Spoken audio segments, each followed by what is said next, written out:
আসসালামু আলাইকুম। আমন্ত্রণ বাংলা ভিশন সংবাদে আপনাদের সাথে আছি আমি শানাজ চৌধুরী, সাদাত শাকির। শুরুতে জানিয়ে দিচ্ছি বিআরবি কেবলস সংবাদ শিরোনাম।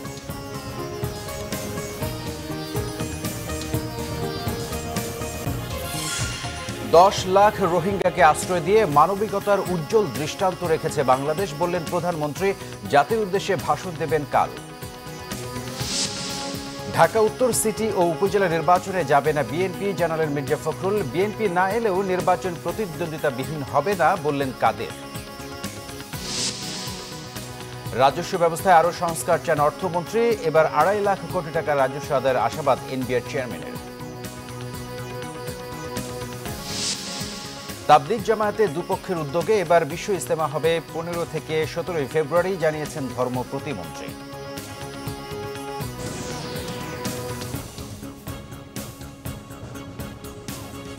দেখছিলেন বিআরবি কেবলস সংবাদ শিরোনাম।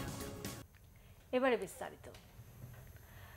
প্রধানমন্ত্রী শেখ হাসিনা বলেছেন, দুর্যোগ ব্যবস্থাপনায় এখন বিশ্বের রোল মডেল বাংলাদেশ। দাবি করেন, রোহিঙ্গা পুনর্বাসনে অভাবনীয় সফলতার মাধ্যমে মানবিকতার অনন্য নজিরও স্থাপন করেছে দেশ।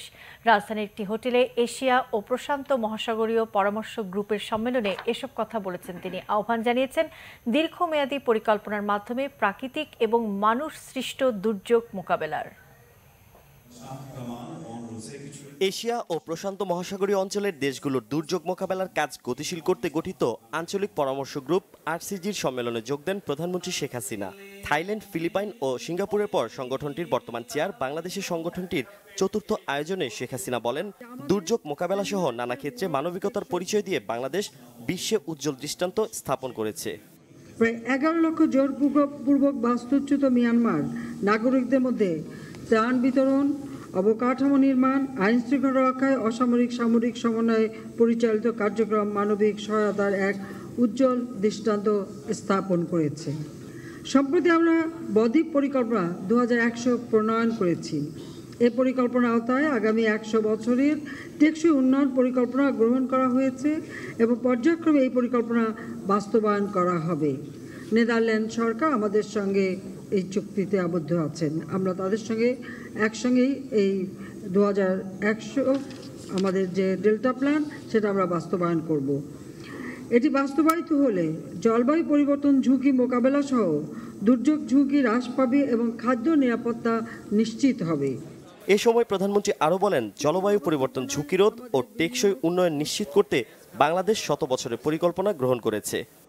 দুর্যোগ প্রতিরোধ করতে হয়তো পারবো না, কিন্তু আমাদের দূরদর্শী কাজের মাধ্যমে দুর্যোগে যে ক্ষতি সাধন হয় সেই ক্ষতির পরিমাণ হ্রাস করতে আমরা পারি। বাংলাদেশে আমরা ক্ষয়ক্ষতি হ্রাসের প্রশমন কর্মসূচির উপরই সবথেকে বেশি গুরুত্ব আরোপ করেছি। বড় ধরনের ক্ষয়ক্ষতি কার্যকরভাবে মোকাবেলায় বিভিন্ন দেশের, বিশেষ করে পার্শ্ববর্তী দেশসমূহের মধ্যে সহযোগিতা অত্যন্ত গুরুত্বপূর্ণ। প্রাকৃতিক দুর্যোগের পাশাপাশি মানুষ সৃষ্ট সংকট মোকাবেলার ক্ষেত্রেও কার্যকর ব্যবস্থা নিতে সদস্য দেশগুলোর প্রতি আহ্বান জানান প্রধানমন্ত্রী শেখ হাসিনা। সানজিদ আহমেদ, বাংলা ভিশন, ঢাকা। এদিকে আগামীকাল জাতির উদ্দেশ্যে ভাষণ দেবেন প্রধানমন্ত্রী শেখ হাসিনা। প্রধানমন্ত্রীর কার্যালয় থেকে জানানো হয়, শুক্রবার সন্ধ্যা 7:30টায় জাতির উদ্দেশ্যে ভাষণ দেবেন তিনি। একাদশ জাতীয় সংসদ নির্বাচনে বিপুল বিজয়ের পর সরকার গঠন করার পর এটাই হবে প্রধানমন্ত্রী শেখ হাসিনার জাতির উদ্দেশ্যে দেয়া প্রথম ভাষণ। আগামীকালের ভাষণ সরকারের ভবিষ্যৎ পরিকল্পনা সহ নানা বিষয় জাতির সামনে তুলে ধরবেন প্রধানমন্ত্রী শেখ হাসিনা। অন্যদিকে সাফ অনূর্ধ্ব 18 মহিলা চ্যাম্পিয়নশিপ 2018 অপরাজিত চ্যাম্পিয়ন হওয়ায় বাংলাদেশ অনূর্ধ্ব 18 মহিলা জাতীয় ফুটবল দলের আরও 10 খেলোয়াড় এবং এক কর্মকর্তাকে পুরস্কৃত করেছেন প্রধানমন্ত্রী শেখ হাসিনা। বৃহস্পতিবার প্রধানমন্ত্রীর কার্যালয়ে তাদের হাতে আর্থিক পুরস্কারের চেক তুলে দেন প্রধানমন্ত্রী শেখ হাসিনা। এর আগে গত 11 অক্টোবর এক অনুষ্ঠানে সাফ জয়ী অনূর্ধ্ব 18 খেলোয়াড়দের সম্বর্ধনা দেওয়া হয়। তখন বাংলাদেশ অনূর্ধ্ব 18 মহিলা জাতীয় ফুটবল দলের 30 সদস্যের মধ্যে 19 জনকে প্রধানমন্ত্রী পুরস্কৃত করেন। বাকি 10 খেলোয়াড় ও এক কর্মকর্তাকে আজ পুরস্কৃত করা হলো। একই সঙ্গে জামাত শিবির কর্মীদের গুলিতে নিহত যুবলীগ কর্মী জহিরুল হাসানের স্ত্রী এবং লোকসঙ্গীত শিল্পী সৈয়দ গোলাম আম্বিয়া এবং সাবেক ভলিবল খেলোয়াড় শ্রী উপেন্দ্র নারায়ণ পালকে চিকিৎসা সহায়তা সহ 6 জনকে আর্থিক সাহায্য দিয়েছেন প্রধানমন্ত্রী শেখ হাসিনা। উপজেলা ও সিটি কর্পোরেশন নির্বাচনে অংশ নেবে না বিএনপি, জানিয়েছেন দলের মহাসচিব মির্জা ফখরুল ইসলাম আলমগীর। বিএনপি চেয়ারপারসনের গুলশান কার্যালয়ে দলের স্থায়ী কমিটির বৈঠকের পর তিনি এই সিদ্ধান্তের কথা জানান। আমাদের যে সিদ্ধান্ত হয়েছে তা হচ্ছে যে আমরা উত্তর সিটি কর্পোরেশন, উপজেলা নির্বাচন এগুলোতে আমরা অংশ নিচ্ছি না। এবং আমরা মনে করি যে এই সরকারের অধীনে এবং বর্তমান নির্বাচন কমিশনের পরিচালনায় এই ধরনের নির্বাচনগুলো শুধুমাত্র প্রহসনে পরিণত হওয়া ছাড়া অন্য কোনো কিছু হওয়ার সম্ভাবনা নেই। এবং যেহেতু প্রমাণিত হয়ে গেছে জাতীয় সংসদ নির্বাচনের মধ্যেই যে আপনার নির্বাচন কমিশন আপনার ব্যর্থ এবং নিরপেক্ষ সরকার ছাড়া আপনার কোনো নির্বাচন এখানে অবাধ সুষ্ঠু হবে না, সেই কারণে আমরা এই নির্বাচনগুলোতে অংশ নিচ্ছি না। এটা আমাদের পার্টির সিদ্ধান্ত। এদিকে আবারও বিএনপিকে ভাঙার চক্রান্ত শুরু হয়েছে বলে মন্তব্য করেছেন দলটির মহাসচিব মির্জা ফখরুল ইসলাম আলমগীর। মির্জা ফখরুল বলেছেন, অতীতেও বিএনপিকে বিভক্ত করে দুর্বল করার চক্রান্ত হয়েছে, এবারও হচ্ছে। কোনোদিনই বিএনপিকে বিভক্ত করা সম্ভব হয়নি, এবারও পারা যাবে না। যতবার বিপর্যয় এসেছে জনগণকে সাথে নিয়ে তা মোকাবেলা করে বিএনপি নতুন জীবন লাভ করেছে। 2015 সালের এই দিনে মালয়েশিয়ায় মারা যান শহীদ রাষ্ট্রপতি জিয়াউর রহমান ও বিএনপি চেয়ারপারসন বেগম খালেদা জিয়ার ছোট ছেলে আরাফাত রহমান কোকো। চতুর্থ মৃত্যুবার্ষিকীতে বনানী কবরস্থানে আরাফাত রহমান কোকুর কবরে ফুলেল শ্রদ্ধা জানান বিএনপির মহাসচিব মির্জা ফখরুল ইসলাম আলমগীর। পরে আরাফাত রহমান কোকুর মৃত্যুবার্ষিকী উপলক্ষে নয়াপল্টনের কেন্দ্রীয় কার্যালয়ে মিলাদ মাহফিল করে বিএনপি। এ সময় আরাফাত রহমানের আত্মার মাগফিরাত কামনায় মোনাজাত করা হয়। এর আগে দলের মহাসচিব মির্জা ফখরুল ইসলাম আলমগীর বলেন, ১/১১ সরকার ও পরবর্তীতে আওয়ামী লীগ সরকারের নির্যাতনের ফলেই আরাফাত রহমান কোকো মারা গেছেন। জাতীয়তাবাদকে মুছে দেওয়ার জন্য তারা সুপরিকল্পিতভাবে ষড়যন্ত্র করে চলেছেন। সেই ষড়যন্ত্রের অংশ হিসেবে আমরা দেখেছি দেশনেত্রীকে আটক করা, হাজার হাজার নেতাকর্মীদেরকে আটক করা, নির্যাতন করা, হত্যা করা, গুম করা, এবং সর্বশেষ আমরা দেখলাম যে একটি নির্বাচনকে প্রহসনে পরিণত করে একদলীয় শাসন ব্যবস্থাকে পাকাপোক্ত করবার যে চক্রান্ত, সেই চক্রান্তকে তারা বাস্তবায়িত করতে চলেছে। দেশনেত্রী বেগম খালেদা জিয়ার মুক্তির জন্য অতি দ্রুত আমরা সংগঠিত হয়ে আন্দোলনের মাধ্যমে তাকে আমরা মুক্ত করে নিয়ে আসবো। আমাদের নেতা তারেক রহমান সাহেবকে আমরা দেশে ফিরিয়ে আনবো। বিএনপিকে বিভক্ত করার চক্রান্ত চলছে বলে মন্তব্য করেন মির্জা ফখরুল। আজকে অনেক চক্রান্ত শুরু হয়েছে। চক্রান্তগুলো হচ্ছে বিএনপিকে দুর্বল করার জন্য। এই চক্রান্তগুলো হচ্ছে বিএনপিকে, যেটা এখন পর্যন্ত পারেনি, এর আগেও চেষ্টা করেছে বিএনপিকে বিভক্ত করে তার শক্তিকে ছোট করে দেওয়া। কোনোদিনই তারা সেটা পারবে না। যতবার বিপর্যয় এসেছে বিএনপি সাধারণ মানুষকে সঙ্গে নিয়ে ফিনিক্স পাখির মতোই জেগে উঠেছে এবং নতুন জীবন লাভ করেছে। জাতীয়তাবাদী শক্তি ও জিয়া পরিবারকে ধ্বংসের ষড়যন্ত্র চলছে বলে মন্তব্য করেন বিএনপির মহাসচিব মির্জা ফখরুল ইসলাম আলমগীর। জাহাঙ্গীর আকন্দ, বাংলা ভিশন, ঢাকা। আওয়ামী লীগ সাধারণ সম্পাদক ওবায়দুল কাদের বলেছেন, বিএনপি ভাঙার জন্য নিজেদের মধ্যকার কোন্দল আর কলহই যথেষ্ট, বাইরের শত্রুর প্রয়োজন নেই। উপজেলা ও সিটি কর্পোরেশন নির্বাচনে বিএনপি না এলেও তা প্রতিদ্বন্দ্বিতাবিহীন হবে না। নির্বাচন করার জন্য বহু দল আছে বলেও মন্তব্য করেছেন তিনি। রাজধানীর একটি হোটেলে এলেঙ্গা হাটিকুমরুল রংপুর মহাসড়ক 4 লেনে উন্নীতকরণ প্রকল্পের একটি অংশের চুক্তিসই অনুষ্ঠানে যোগ দেন সড়ক পরিবহন ও সেতুমন্ত্রী ওবায়দুল কাদের। জানান, অবকাঠামোগত উন্নয়ন প্রকল্পের একটিতেও কাজ পিছিয়ে নেই। আবারও বিএনপিকে ভাঙার চক্রান্ত শুরু হয়েছে। মির্জা ফখরুলের এমন অভিযোগের জবাবে আওয়ামী লীগ সাধারণ সম্পাদক বলেন, বিএনপির এখন নিজেদেরই লেজে গোবরে অবস্থা। দাবি করেন, শক্তিশালী বিরোধী দল চান তারা। বিএনপি যদি ভাঙনের মুখে যায় তাহলে বিএনপির ঘরোয়া কলহ কুন্দলের জন্যই বিএনপি ভাঙবে। আমাদের কোনো প্রয়োজন নেই বিএনপিকে ভেঙে ফেলার, বরং বিএনপি ঐক্যবদ্ধ থাকলে, অপোজিশন স্ট্রং থাকলে গণতন্ত্রের স্বাস্থ্যের জন্য এটা ভালো, নিরাপদ। যাদের নিজের ঘরেই শত্রু, তাদের সঙ্গে শত্রুতা করার জন্য বাইরের শত্রুর কোনো প্রয়োজন আছে বলে কেউ মনে করে না। উপজেলা ও সিটি কর্পোরেশন নির্বাচনে বিএনপি না এলেও কোনো ক্ষতি নেই বলেও মন্তব্য করেন ওবায়দুল কাদের। বিএনপির জন্য নির্বাচনও থেমে থাকবে না, প্রতিদ্বন্দ্বিতার লোকও থাকবে, প্রতিদ্বন্দ্বীবিহীন নির্বাচন হবে না। এদিকে নির্বাচনে পরাজয়ের জন্য অন্যের দোষ না খুঁজে নিজেদের দোষ খুঁজে বের করার পরামর্শ দিয়েছেন আওয়ামী লীগের যুগ্ম সাধারণ সম্পাদক মাহবুবুল আলম হানিফ। জনবিরোধী কর্মকাণ্ডে বিএনপি জনবিচ্ছিন্ন হয়ে পড়েছে বলেও মন্তব্য তার।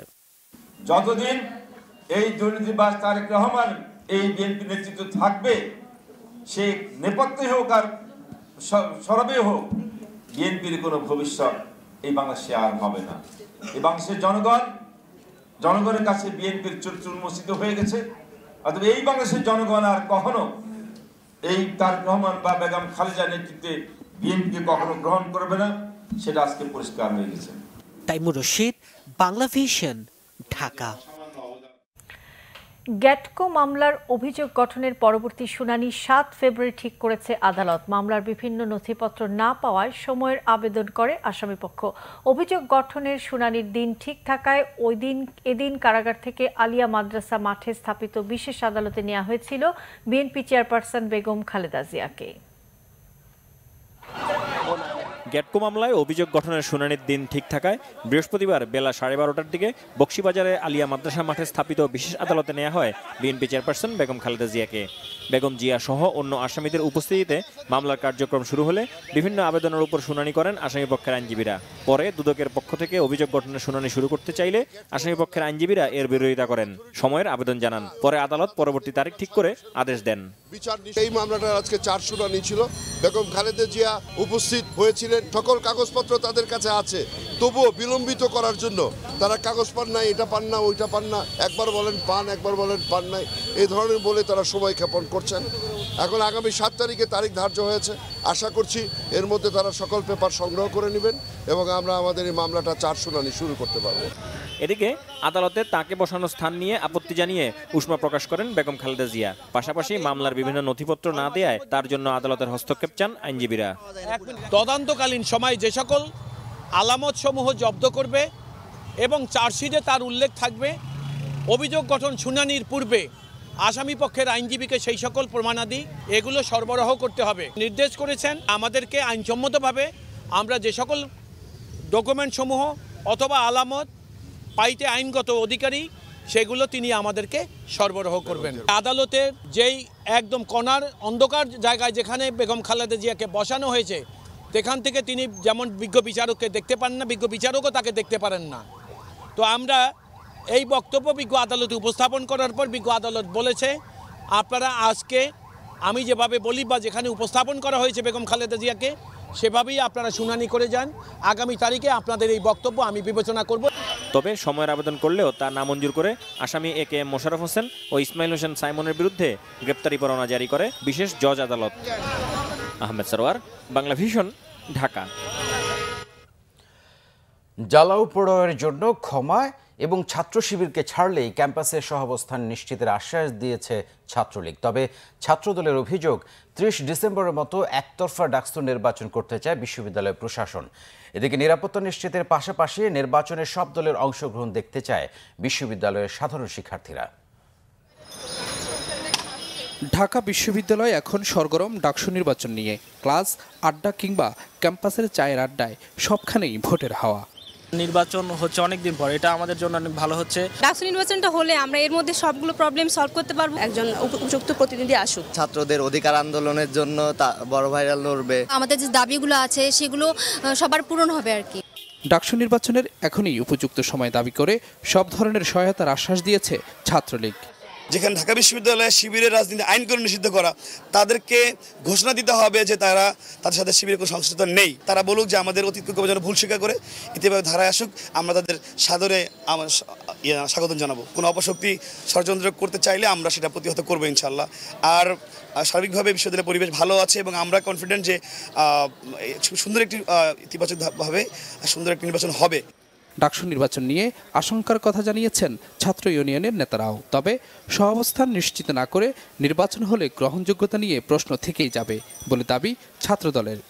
বিশ্ববিদ্যালয়ের হলগুলো এখন পর্যন্ত দখলে এবং তারা অনেকটা ভয়ভীতির মানে আওতায় বিদ্যমান, তারা এখন পর্যন্ত আশঙ্কা করছে যে আমরা আসলে ভোটগুলো দিতে পারবো কিনা। জসীমউদ্দিন হলের প্রভোস্ট উনি গিয়েছিলেন হলকে বহিরাগত মুক্ত করার জন্য, কিন্তু দুঃখজনক হলেও সত্য যে ওই ছাত্রলীগের ওই মানে নেতাকর্মীদের ধাওয়া খেয়ে কিন্তু এই হল প্রভোস্টকে কিন্তু ওনাকে কিন্তু পুনরায় ওনার অফিসে ফিরে আসতে হয়েছে। প্রাধ্যক্ষ যেখানে আপনার লাঞ্ছিত হয়, সেখানে সাধারণ ছাত্র কিংবা ক্রিয়াশীল ছাত্র সংগঠন যারা ক্যাম্পাসের বাইরে রয়েছে তারা তো মোটেই নিরাপদ না ঢাকা বিশ্ববিদ্যালয়ে। প্রশাসনকে নৈতিক এবং সর্বোচ্চ নৈতিক এবং আদর্শিক অবস্থান নিতে হবে। ছাত্রলীগ তারা 30 ডিসেম্বরের দিকে এগিয়ে যাচ্ছে, আর বিশ্ববিদ্যালয় প্রশাসন মিডিয়ার সামনে যাই বলুক তারাও পিছনে সেই মদতই দিচ্ছে। এদিকে সব দলের সহাবস্থান, নিরাপত্তা নিশ্চিত ও নির্বাচনের দিন গণমাধ্যমকে স্বাধীনভাবে কাজ করতে দেওয়ার দাবি সাধারণ শিক্ষার্থীদের। আমরা অত্যন্ত আশাবাদী যে এটা সফলভাবে হবে। নিরাপত্তা অত্যন্ত জোরদার হোক এবং আমরা আশা করি যে ভোটটা অন্তত সুষ্ঠু হবে। গণতান্ত্রিক ধারাকে অব্যাহত রাখতে ডাকসু নির্বাচনকে সুষ্ঠু করতে হবে। সব বাধা দূর করে একটি সুন্দর নির্বাচনের প্রত্যাশায় সাধারণ শিক্ষার্থীরা। SM Foyez, Bangla Vision, Dhaka. নানা ঘটনার পর শেষ পর্যন্ত একসাথে বিশ্ব ইজতেমা করতে রাজি হয়েছে তাবলিগ জামাতের দুটি গ্রুপ। বিকেলে ধর্ম মন্ত্রণালয়ের দুই গ্রুপের প্রতিনিধিদের সাথে বৈঠক করেন প্রতিমন্ত্রী শেখ মোহাম্মদ আবদুল্লাহ।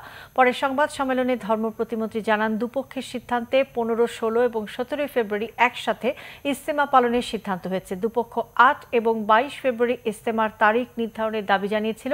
আলোচনা করে উভয় পক্ষের সম্মতিতে সরকার ইজতেমার তারিখ ঠিক করেছে বলেও জানান ধর্ম প্রতিমন্ত্রী। বুধবারের বৈঠকে সিদ্ধান্ত অনুযায়ী এবার ইজতেমায় আসছেন না দিল্লির মাওলানা সাদ কান্ধলভি। তারিখে টঙ্গীর ময়দানে, যেখানে অন্যান্য বছরের ন্যায় বিশ্ব ইজতেমাটা সুন্দরভাবে প্রতিপালিত হবে এবং বিশ্বের সমস্ত দেশের থেকে যেভাবে অন্যান্য সময় লোক আসে, আমরা বিশ্ববাসীর কাছে আবেদন করব, আপনারা জেনে খুশি হবেন বাংলাদেশের তাবলিগ জামাত নিয়ে এখন আর আমাদের মধ্যে কোনো দ্বিধাদ্বন্দ্ব নাই, গোলমাল গোলযোগ নাই, কোনো রকম বিশৃঙ্খলা নাই। অর্থমন্ত্রী আহম মোস্তফা কামাল বলেছেন, রাজস্ব ব্যবস্থার অনেক সংস্কার হয়েছে, কিন্তু আরও সংস্কার প্রয়োজন। তিনি বলেন, সব ক্ষেত্রে দরকার স্বচ্ছতা ও জবাবদিহিতা।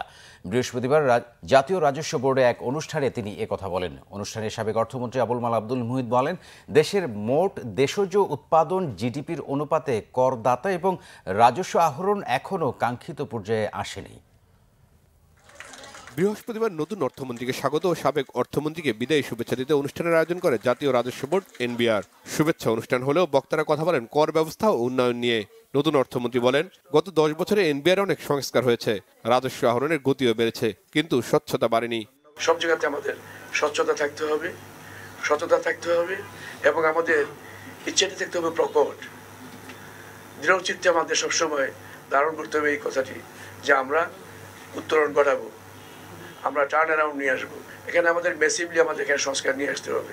সংস্কার আমাদের হয়েছে, ভালো কাজ হচ্ছে, কিন্তু আমাদের এখন চাহিদা যে অনেক বেশি, স্বপ্ন অনেক বড়। সেই বড় স্বপ্নের জায়গায় যেতে হলে আমাদেরকে এখন ওই রিফর্মস না আনলে আমাদের যে গ্রোথ হবে এটা হবে অ্যারিথমেটিক প্রপোর্শনে 1, 2, 3, 4, 5, 6। কিন্তু আমাদের সেই জায়গা থেকে বের করে নিয়ে এসে আমাদেরকে জিওমেট্রিক প্রপোর্শনে যেতে হবে 1, 2, 4, 8, 16। আমাদের লক্ষ্যটি হচ্ছে 2041 সালে আমরা অবশ্যই G20-তে আমরা আমন্ত্রণ পাবো। ইনশাআল্লাহ সেই কাজটি আমাদের করতে হবে। এ সময় সাবেক অর্থমন্ত্রী আবুল মাল আব্দুল মুহিত বলেন, উন্নয়নকে এগিয়ে নিতে ধারাবাহিকতা ও সবার সঙ্গে সমন্বয়ের কোনো বিকল্প নেই। আমরা এখনো যে ট্যাক্স আহরণ করি, যেটা রাজস্ব আদায় করি, it's one of the lowest, it is the lowest in the world. The lowest in the world is a proportion of gross domestic product. মানসিক টার্গেট যে এখন যদি আমাদের রাজস্ব is a proportion of gross domestic product is about 12% এর বেশি হবে না। এটাকে একটা টার্গেট করে 5 years টাইম পৌঁছতে হবে এবং এটা একটা চেষ্টা করেন। আমার মনে হয় এই বিভাগে, রাজস্ব আদায়ের বিভাগে, এইটি হবে সবচেয়ে উৎকৃষ্ট একটি কাজ এবং এটাতে আপনি নেতৃত্ব দেন, আমি আপনার পেছনে আছি। কর ফাঁকি রোধে এনবিআর মাঠে থাকবে বলে জানান সংস্থাটির চেয়ারম্যান। রিশান নাসরুল্লাহ, বাংলা ভিশন, ঢাকা। এদিকে রাজস্ব বোর্ডের চেয়ারম্যান মোশাররফ হোসেন ভূঁইয়া জানিয়েছেন, চলতি অর্থ বছরে 2.5 লাখ কোটি টাকার রাজস্ব আদায় সম্ভব হবে। আগামী শনিবার আন্তর্জাতিক কাস্টমস দিবস পালন উপলক্ষে আয়োজিত এক সংবাদ সম্মেলনে এই আশাবাদ ব্যক্ত করেছেন তিনি। 2.5 লাখ কোটি টাকার রাজস্ব আদায়ের জন্য আগামী 6 মাসে 18% প্রবৃদ্ধি সহ রাজস্ব আদায় করতে হবে জানিয়ে এনবিআর চেয়ারম্যান বলেন, কঠিন হলেও খুবই সম্ভব এই লক্ষ্যমাত্রা অর্জন। তিনি জানান, এবছর আন্তর্জাতিক কাস্টমস দিবসের মূল উপপাদ্য হল অবাধ বাণিজ্য, ভ্রমণ ও পরিবহনের জন্য স্মার্ট বর্ডার। এ উপলক্ষে সারা বিশ্বের মতো বাংলাদেশেও ব্যাপক আয়োজন রাখা হয়েছে বলে জানান এনবিআর চেয়ারম্যান, যার অধিকাংশই হচ্ছে জনসচেতনতামূলক। সংবাদের রিপোর্ট জেনে নিচ্ছি সিবিসি টাইমস সংবাদ বিরতি। সাথেই থাকুন, এরপর ফিরে এসে থাকছে চূড়ান্তভাবে ব্যবসা বান্ধব বর্তমান সরকার, বলেছেন বাণিজ্যমন্ত্রী। ব্যবসার সব প্রতিবন্ধকতা একে একে দূর করার আশ্বাস। ঐতিহাসিক গণ অভ্যুত্থান দিবস আজ। বকশীবাজারে নবকুমার ইনস্টিটিউটের শহীদ মতিউর স্মৃতিস্তম্ভে শ্রদ্ধাঞ্জলি বেশ কয়েকটি সংগঠনের।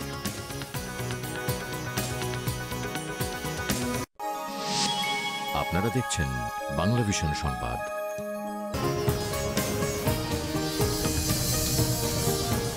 স্বাগত আরেকবার বাংলা ভিশন সংবাদে।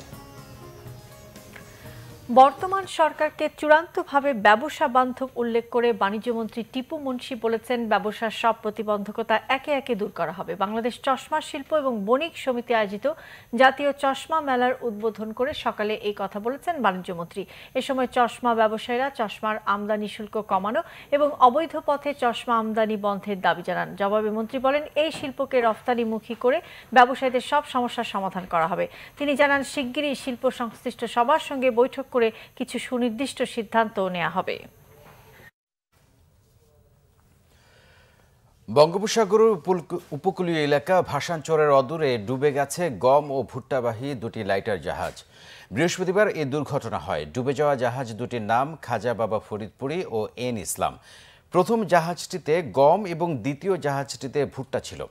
বিআইডব্লিউটিও জানায়, সকালে চট্টগ্রামের কর্ণফুলী নদী দিয়ে গম নিয়ে খাজা বাবা ফরিদপুরি নারায়ণগঞ্জে যাচ্ছিল। ভাসানচর পার হওয়ার সময় তলা ফেটে জাহাজটি ডুবে যায়। এ সময় জাহাজটির 13 জন নাবিকের 12 জন আশেপাশে জাহাজে উঠে রক্ষা পান। একজন নিখোঁজ রয়েছেন। ডুবে যাওয়া জাহাজটিতে 1700 মেট্রিক টন গম ছিল। এদিকে দুপুরে চট্টগ্রামের কর্ণফুলী নদী থেকে রওনা হওয়ার কয়েক ঘন্টা পর আরেকটি জাহাজের সাথে সংঘর্ষে ভুট্টা বোঝাই এন ইসলাম নামের জাহাজের তলা ফেটে যায়। এ সময় জাহাজটি ভাসানচরের কাছাকাছি নিয়ে যান চালক। উদ্ধার করা হয় 15 জন নাবিককে। ঐতিহাসিক গণ অভ্যুত্থান দিবস আজ। বাংলাদেশের স্বাধীনতা সংগ্রামের ইতিহাসে 69-এর গণ অভ্যুত্থানের এক তাৎপর্যপূর্ণ সূচনা হয়। দিবসটি উপলক্ষে সকালে বকশীবাজারের নবকুমার ইনস্টিটিউটে শহীদ মতিউর স্মৃতিস্তম্ভে শ্রদ্ধা জানায় বেশ কয়েকটি সংগঠন। পাকিস্তানি সামরিক শাসন উৎখাতের লক্ষ্যে 1969 সালের 19 জানুয়ারি স্বৈরাচারী আইয়ুব খানের দমন পীড়নের 144 ধারা ভঙ্গ করে মিছিল বের করে সংগ্রামী জনতা। 20 জানুয়ারি পাক পুলিশের গুলিতে শহীদ হন আমানুল্লাহ আসাদুজ্জামান। পরে 24 জানুয়ারি ঢাকা সচিবালয়ের সামনে নবকুমার ইনস্টিটিউটের নবম শ্রেণীর ছাত্র মতিউর সহ আরও কয়েকজন শহীদ হন। পরবর্তীতে আন্দোলন পরিপূর্ণ গণ অভ্যুত্থানের রূপ নেয়। দুর্নীতি দমন কমিশনের কর্মকর্তা পরিচয় দিয়ে চাঁদা আদায়কারী 2 প্রতারককে রাজধানী থেকে গ্রেফতার করা হয়েছে। বিকেলে রাজধানী সেগুনবাগিচায় দুদক প্রধান কার্যালয়ে সংস্থাটির মহাপরিচালক মুনীর চৌধুরী বলেন, 2 ব্যক্তি নিজেদের দুদক কর্মকর্তা পরিচয় দিয়ে বাংলাদেশ অভ্যন্তরীণ নৌ পরিবহন কর্তৃপক্ষ বিআইডব্লিউটি এর এক কর্মকর্তাকে ভয় ভীতি দেখিয়ে টাকা দাবি করেন। অভিযোগ পেয়ে বিকেলে রাজধানী পল্টন এলাকা থেকে তাদের গ্রেফতার করে দুদকের একটি টিম। মুনীর চৌধুরী বলেন, দুর্নীতির বিরুদ্ধে অনুসন্ধান চলার সময় দুর্নীতিবাজদের অবৈধ সম্পদ জব্দ করা হবে। এদিকে দুর্নীতি দমন কমিশনের চট্টগ্রামের কার্যালয়ে ঘুষ দিতে গিয়ে গ্রেফতার হয়েছে নীলফামারীর জেলা আনসার কমান্ড্যান্ট আশিকুর রহমান। দুদক কর্মকর্তা জানান, আশিকুর এর আগে বান্দরবনের 17 নম্বর আনসার ব্যাটালিয়নের অধিনায়ক ছিলেন। তখন একটি দরপত্রের অনিয়মের অভিযোগ ওঠায় তার অনুসন্ধান করছিলেন দুদকের উপসহকারী পরিচালক জাফর সাদেক শিবলি। দুর্নীতির অভিযোগ থেকে বাঁচতে বৃহস্পতিবার সকালে অনুসন্ধান কর্মকর্তা জাফর সাদেকের দপ্তরে তাকে ঘুষ দিতে যান আশিকুর। এ সময় ঘুষের 1 লাখ টাকা সহ তাকে গ্রেফতার করা হয়। নতুন বছরের শুরুতেই চট্টগ্রামে বেড়ে গেছে খুনের ঘটনা। গত বছরের ৩১ ডিসেম্বর থেকে চলতি বছরের ২৩ জানুয়ারি পর্যন্ত মহানগরী ও জেলায় খুন হয়েছে ১০ জন। এর মধ্যে পিটিয়ে হত্যার ঘটনা ঘটেছে ৩টি। পুলিশের দাবি, এসব ঘটনায় গ্রেফতার হয়েছে আসামিরা। উদ্বিগ্ন না হয়ে সাধারণ মানুষকে তাদের উপর আস্থা রাখতে বলেছে পুলিশ। এদিকে এই পরিস্থিতির জন্য বিচারহীনতার সংস্কৃতিকে দুষছেন বিশ্লেষকরা। চট্টগ্রাম থেকে শাহেদা পিয়ার রিপোর্টে জানব বিস্তারিত।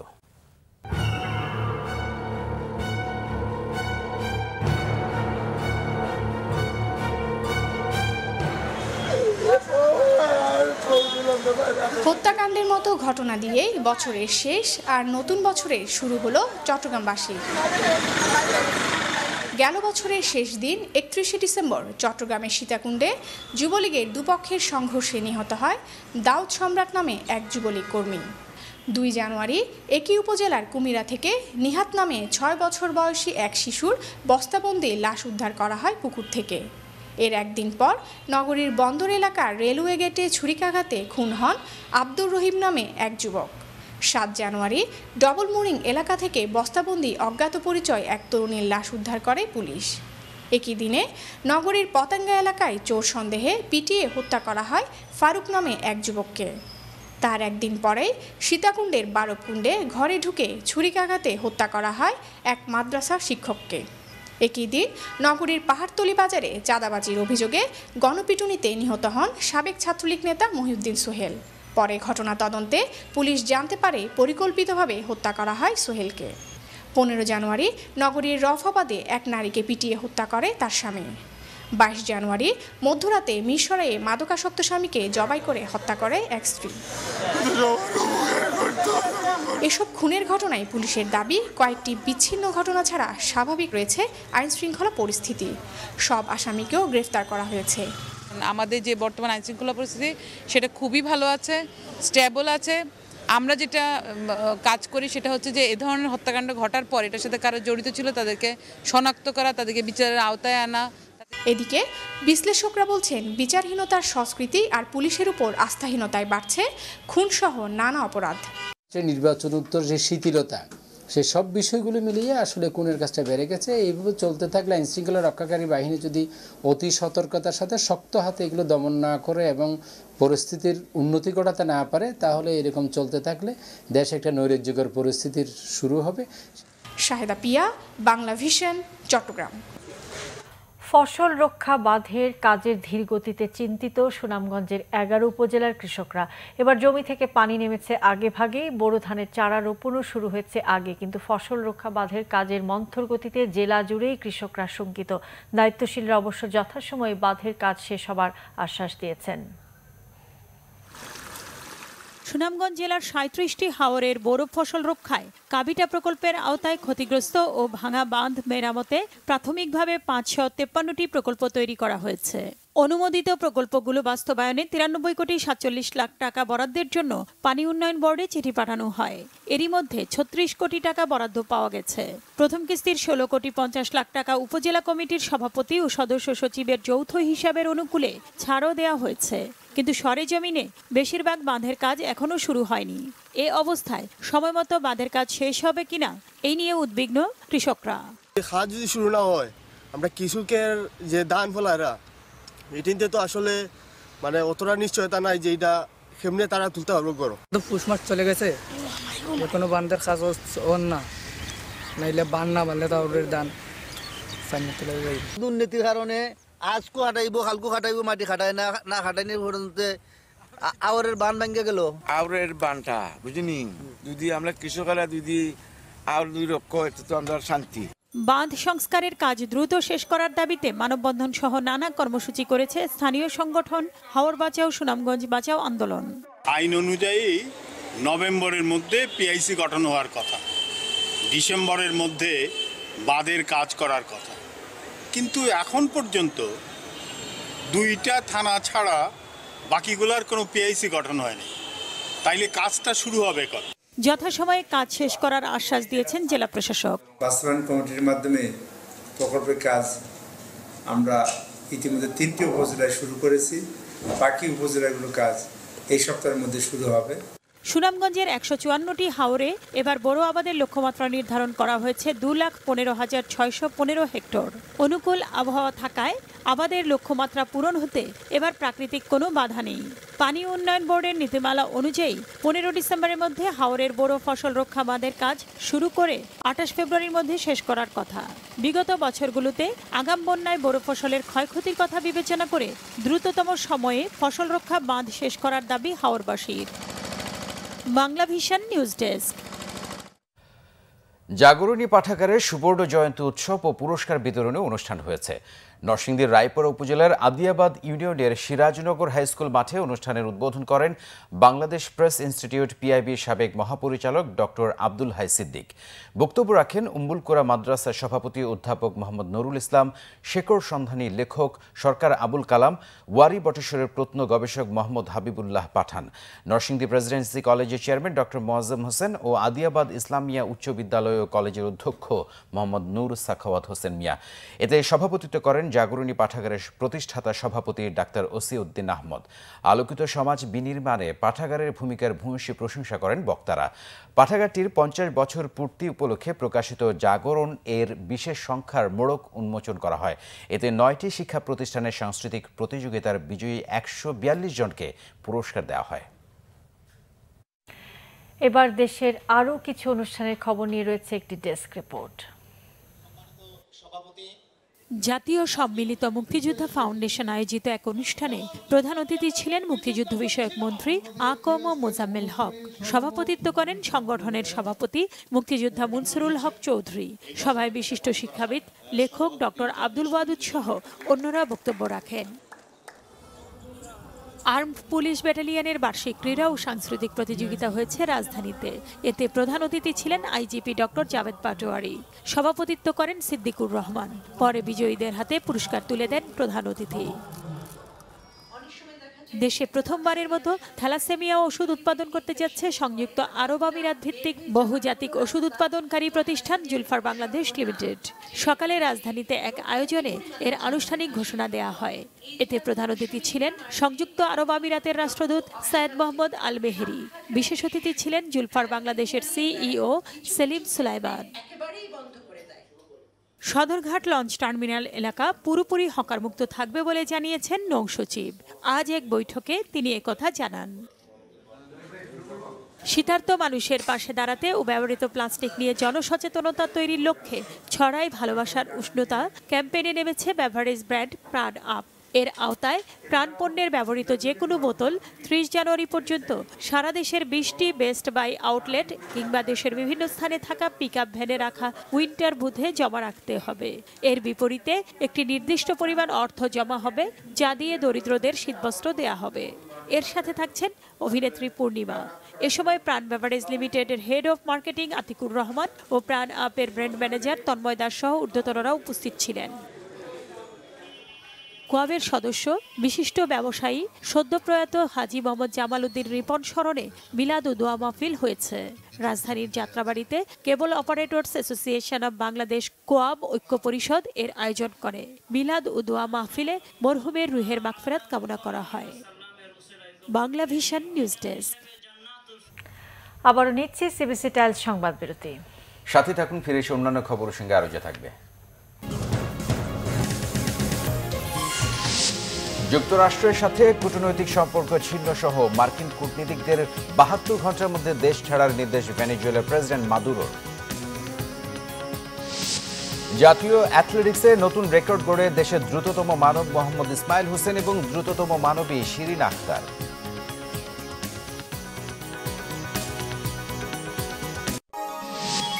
আপনারা দেখছেন বাংলা ভিশন সংবাদ। স্বাগত আরও একবার বাংলা ভিশন সংবাদে। শুরুতেই আমিন জুয়েলার্স আন্তর্জাতিক সংবাদ।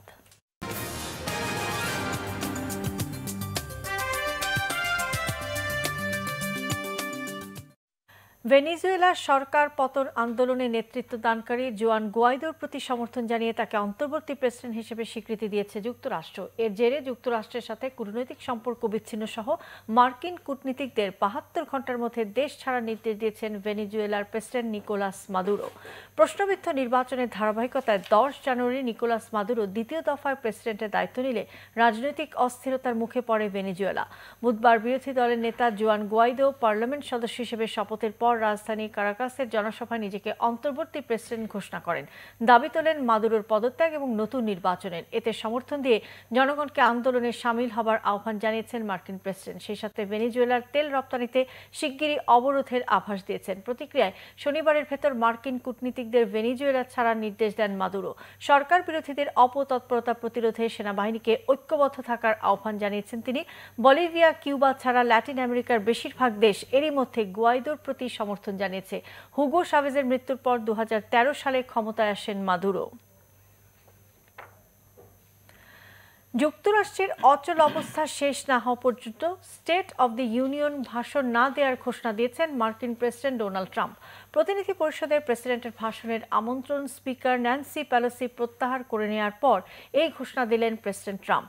২৯ জানুয়ারি পরিষদে ট্রাম্পের এই ভাষণ দেওয়ার কথা ছিল। বুধবার সকালে ন্যান্সি পেলোসির কাছে পাঠানো এক চিঠিতে প্রেসিডেন্ট ট্রাম্প বলেন পূর্ব নির্ধারিত সময়ে ভাষণ দেবেন তিনি। তবে পরে ট্রাম্পকে দেয়া আরেক চিঠিতে ন্যান্সি পেলোসি সাফ জানিয়ে দেন ফেডারেল সরকারের কার্যক্রম পুরোপুরি শুরুর আগ পর্যন্ত পরিষদে প্রেসিডেন্ট ভাষণ দিতে পারবেন না। প্রতিনিধি পরিষদে ভাষণ দেওয়ার আগে মার্কিন প্রেসিডেন্টকে স্পিকারের অনুমতি নেওয়ার রেওয়াজ রয়েছে। গেল ২২ ডিসেম্বর থেকে টানা ৩৪ দিনের মতো যুক্তরাষ্ট্রে চলছে অচল অবস্থা। শেষ করব, যাবার আগে দেখে নেব বিআরবি কেবল সংবাদ শিরোনামগুলো আরও একবার।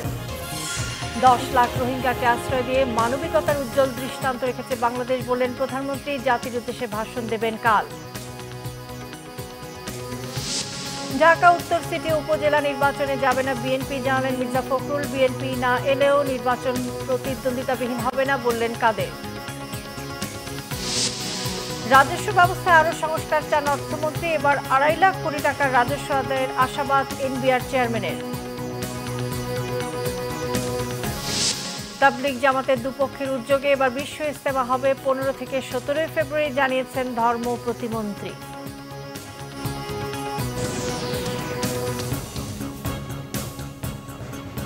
এই ছিল এখনকার মতো। আমাদের পরের সংবাদ রাত ১:৩০টায় দেখার আমন্ত্রণ রইল। এছাড়া ফেসবুকে বাংলা ভিশন সংবাদ সরাসরি দেখে লগ ইন করতে পারেন facebook.com/বাংলাভিশনে। ধন্যবাদ আপনাদের সাথে থাকার জন্য। শুভরাত্রি।